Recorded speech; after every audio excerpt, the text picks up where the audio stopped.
ஜீவன் இந்த தேகத்தில் இருப்பினும் தேகத்தை காட்டினும் அந்நியனாகவும் சமீபத்திலிருந்து பார்க்கின்றவனாகவும் ஆமோதிக்கின்றவனாகவும் தேகத்தை தரிக்கின்றவனாகவும் சுக துக்காதிகளை அனுபவிக்கின்றவனாகவும் பிரமாதிகளுக்கு எஜமானனாகவும் பரமாத்மாவாகவும் சொல்லப்பட்டிருக்கிறான்.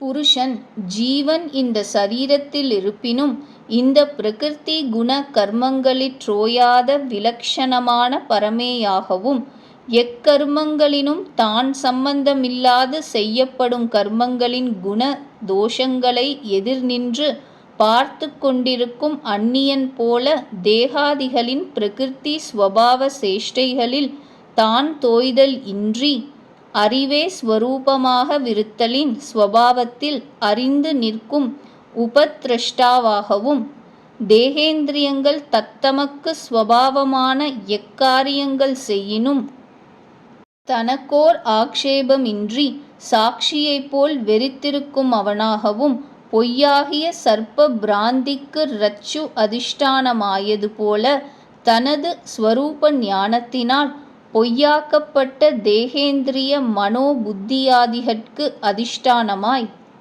அவை தோன்றுதற்கு ஆதாரமாக இருப்பவனும் அஞ்ஞானத்தினால் உண்டாய் தோன்றும் தேகாங்காரியினது நான் அனுபவித்தேன் என்கின்ற புத்தியும் விஷயானுபவ சுக துக்கங்களும் பரிணமித்தற்குத் தானே உபாதானமாக உள்ளும் புறம்பும் வியாபித்து கொண்டு நிற்றலின் போக்தாவாகவும் சர்வேந்திரியங்களையும் தானின்றுணர்த்தி இயங்கச் செய்யும் சர்வேந்திரியாமியாகவும் சேஷியாகவும் இருத்தலின் மகேஸ்வரனாகவும் க்ஷராக்ஷரா உபாதிகளில் தாக்கற்ற நித்த சுத்த புத்த முத்த ஸ்வபாவம் உடைமையின் பரமாத்மாகவும் சொல்லப்பட்டிருக்கின்றான். ஒரு ஆன்மாவே தனது புடைபெயர்ச்சியாகிய பகிர்முக திருஷ்டியான அறியாமை காரணமாக விவகாரிக தசையில் ஜீவன் எனவும் தேவ மனுஷ்ய பசு பக்ஷி மிருகாதி ஜென்மங்கள் அடைபவன் எனவும் ஜட துக்க ஸ்வபாவம் உடையோனாகவும் அந்தர்முக திருஷ்டியான ஞானாங்காரணமாக அவ்வொருவனே சச்சிதானந்த கணமான பரமாத்மாவாக பரமார்த்திக தசையிலும் சொல்லப்படுகின்றான் என்றது கருத்தென்று உணர்க. இதுவே நியாயம் சோதனை பொருத்த முகத்தார் துணிந்த ஸ்ருதி யுக்தி ஸ்வானுபவத்திற்கு இயைந்த சித்தாந்தம் என்பது பெற்றாம். அன்றி இதற்கு விரோதமாக கூறுதல் மரபன்று. இவ்விதமாய் புருஷனையும் சுக துக்க மோகாதிகளோடு கூடிய பிரகிருதியையும் எவன் அறிகின்றானோ அவன் எவ்விதமாய் இருந்த போதிலும் மீண்டும் பிறப்படைதல் இல்லை. ஸ்ரீ சங்கரர் அபிப்பிராயம்.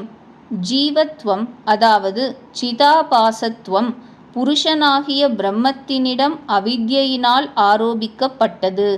இது மித்தை என்றும் அப்பிரம்மே தானென்றும் அறிந்தவனாகிய பரமாத்மாவுக்கு சுக துக்க மோகாதி ஸ்வரூபமான பிரகிருதி காணல் நீர் போல பிரயோஜனமில்லாது நீங்கி விடுவதால் அவன் மீண்டும் பிறவி அடைவதில்லை என்று கூறப்பட்டது. ஆயின் இங்கனம் உண்டாகிய அகம் பிரம்மம் என்று அறிந்த ஞானத்திற்கு முன்னும் பின்னும் ஒருவன் செய்துள்ள ஆகாமிய சஞ்சித கர்மங்கள் பிறவி எய்துவிக்காவோ எனின் ஞானான் நிசர்வாணி தஸ்மசாத் குரு தேர்ஜுனகா என்ற 4வது அத்தியாயம் 37வது ஸ்லோகத்தில் கூறியுள்ளவாறு ஞானாக்னியால் சகல கர்மங்களும் பஸ்மமாக எரிந்து போமென்றதால் பிராரப்த க்ஷயமான நிர்வாணத்தை அடைகிறான் என்பதாம். ஸ்ரீ ராமானுஜர் அபிப்பிராயம். முன் சொன்ன ஸ்வபாவங்களை உடைய ஜீவாத்மாவையும் மேற்கூறிய ஸ்வபாவங்களை உடைய பிரகிருதியையும் இனி சொல்லப்போகிற ஸ்வபாவங்களோடு கூடிய சத்வம் முதலிய குணங்களோடு கூட எவன் அறிகின்றானோ, அதாவது உள்ளபடியான பகுத்தறிவினால் அறிகின்றானோ அவன் தேவன் மனுஷ்யன் முதலிய தேகங்களில் மிகவும் கஷ்டப்பட்டு கொண்டிருந்த போதிலும் மறுபடியும் பிரகிருதியோடு சேர தகுந்தவன் அல்லன். அளவில்லாத ஞானத்தையே லட்சணமாக உடையதாயும் கர்ம சம்பந்தங்கள் இல்லாததாயும் இருக்கின்ற ஜீவாத்மாவை இந்த தேகம் முடிகிற சமயத்திலேயே அடைகிறான் என்பதாம். முன் சொன்னவாறு எவன் பரமாத்மாவை பிரத்யக்ஷமாய் அறிகிறானோ அவன் பிறக்கிறதில்லை என்பதற்கு, எவன் தானே பிரம்மம் என்று அறிகிறானோ அவன் பிறக்கிறது இல்லை என்று சிலர் பொருள் கொள்வது சரியன்று. புருஷனே நானென்று சொல்லுதல் கூடாது. ஸ்ரீ மகாபாரதம் மோக்ஷ தர்மத்தில் ஜனமேஜயனுக்கும் வைசம்பாயனருக்கும் நடந்த பிரதியுத்தாங்கள் அடியில் குறிப்பிட்டுள்ளன. அவற்றை கண்டு தெளிக. அதாவது, பிராமணோத்தமரே, புருஷர்கள் அநேகரா அல்லது புருஷன் ஒருவனா? அநேகர்களானால் அவர்களில் சிரேஷ்டன் யார்? அவனை நீர் எனக்கு சொல்ல வேண்டும். புருஷர்கள் எல்லோரும் ஒருவன் என்றும் மதத்தை ஞானிகள் ஒப்புக்கொள்ளுகிறது இல்லை. அநேக புருஷர்களில் சகலத்திற்கும் காரணமாய் ஒருவனே சொல்லப்படுகிறான். அவ்வாறு சகலத்திற்கும் காரணமாயும் அநேக குணங்களோடு கூடியும் இருக்கின்ற புருஷனை ஞானிகள் அங்கீகரிக்கின்ற பிரகாரம் நான் உனக்கும் சொல்லுகின்றேன் கேளும் என்று கூறியுள்ளார். அவ்விஷயத்தை பாரதத்தில் கண்டு தெளிக. பரமாத்மாவை சிலர் தியானத்தினாலேயும் தேகத்திற்குள்ளே மனதினாலேயும், மற்றும் சிலர் சாங்கிய யோகத்தினாலேயும், வேறு சிலர் கர்ம யோகத்தினாலேயும் அறிகின்றார்கள்.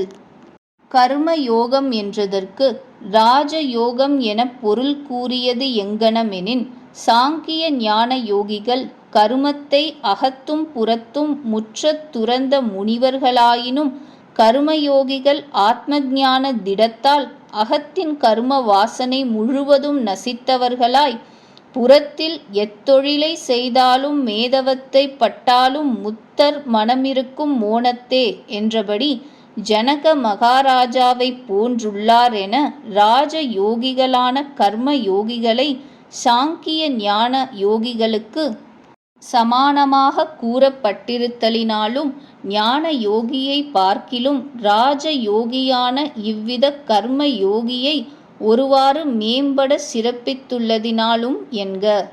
துறவரத்திலும் இல்லறம் மிக்குயர்த்தப்பட்டிருப்பதால் இல்லற ஞானியே துறவர ஞானியினும் மிக்கோன் என்பதை பல இதிகாசங்கள் கூறுவதனாலும் உணர்க. இந்த ஞானமானது அரசியலுக்குரிய அர்ஜுன ராஜனுக்கு போதிக்கப்பட்டமையின், கர்ம சந்நியாசமான ஞான யோகத்தில் அதிகாரம் இன்றாதலால் இங்கனமாக கர்ம யோகத்தை அவனிடத்து சிறப்பித்தனரென்பதும் சிலர் கொள்கை. அவர்கள் கர்மயோகம் என்றதற்கு எக்கருமங்கள் செய்யினும் ஞானாகாரமாக அவற்றை வியாபித்து கொண்டு கமல பத்ரோதகம் போல் பற்றற்று விளங்கும் ராஜ யோகத்தை என பொருள் அமைதி கொள்ளாமல், ஈஸ்வரார்ப்பணமாக சித்த சுத்தியின் பொருட்டாக செய்வதாகிய சாமானிய கர்ம யோகம் என கொண்டதற்கு இணங்க அங்கனம் பொருள் கொண்டதும் குற்றமல்ல. ஆத்ம ஞானத்தால் சகல கருமங்களையும் விடாது உலகோர் பொருட்டு தாம் செய்தும் செய்வித்தும் வந்தால் சகல கர்மங்களும் பிரகிருதி காரியம் என்றும், ஆத்மா ஒன்றையும் செய்வதும் செய்விப்பதும் இல்லை என்றும், ஜீவாத்மாவானது பிரமத்தினிடமாக அவித்யினால் ஆரோபிக்கப்படுவதால் இது பொய் கற்பனை என்றும், பிரம்மம் தானே என்றும் அறிந்துள்ள பரமாத்மாவானவன் 24வது ஸ்லோகத்தில் சொல்லி இருத்தலின், இஃதும் கருமம் செய்வதால் கர்மயோகம் என பொதுவாக சொல்லப்படினும், இலக்கணத்தால் கரும பலன் சந்நியாச யோகம் என்கின்ற ராஜ யோகம் என்றே அறியத்தக்கதாம். கர்ம யோகமானது ஞான அஞ்ஞான காரணமாக இரு வகைத்தாய். அதில் ஞான காரணமாக செய்கின்ற கர்ம யோகத்தை ராஜயோகம் என்றதாம். இஃது உலக வர்ணாசிரம தர்ம பரிபாலனத்தின் பொருட்டு ராஜாக்களும் மற்றை இல்லற ஞானிகளாலும் இன்றி அமையாததாக அனுஷ்டிப்பதென்றும், அஞ்ஞானம் காரணமாக மற்றொரு கர்ம யோகமானது முக்தி மார்க்கத்தில் தீவிர முயற்சிக்கு அசக்தர்களான அஞ்ஞானிகள் பொருட்டு அதம பட்சமாக சோபான முறையில் சகல கர்மங்களையும் தத்தமக்கு வேண்டிய மட்டும் செய்து கடைசியாக ஈஸ்வரார்ப்பணம் செய்து விடுவது முதலிய சில ஹேத்துக்களை கர்மயோகம் என்னும் பெயரால் கூறப்பட்டிருப்பதாம். இனி கர்மயோகம் எனும் பெயரால் கூறினும் பிரயோக விலக்கண தாரதம்மியங்களினால் பகுத்தறிந்து உரை செயின் கர்மயோக சாமானியத்தை இவ்விடத்து குறித்தமை அன்றென கூறற்பாலதென்க. அல்லாமலும் அத்தியாயம் 5 ஸ்லோகம் 5 முதல் 13 முதலிய பல விடங்களிலும் கர்ம யோகத்தை சாங்கிய ஞான யோகத்தோடு பயனின் ஒன்றாக வைத்து கூறியதனோடு அக்கர்ம யோகியினது ஆத்ம ஞான மகத்துவத்தின் விலாசத்தையே மிகைப்பட சிறப்பித்தலினாலும் சாங்கிய கர்ம யோகமான ராஜ யோகத்தையே குறித்தமையாம். இனி ஆத்ம ஞான சகிதமாக கர்ம யோகத்தை கூறுமிடம் எங்கும் சாங்கிய கர்ம யோகம் என்றாதல், கர்ம பல சந்நியாச யோகம் என்றாதல், ராஜ யோகம் என்றாதல் மூன்றும் ஒரு பொருநோக்க முடையதாக மயங்காது பொருள் கொள்ள கடவதென்று பெரியார் பணித்துள்ளார்கள். இவ்விதம் தெரியாதவர்களாயிருக்கின்ற வேறு சிலரோ குரு முதலிய பிறரிடத்தில் கேட்டு உபாசிக்கின்றார்கள்.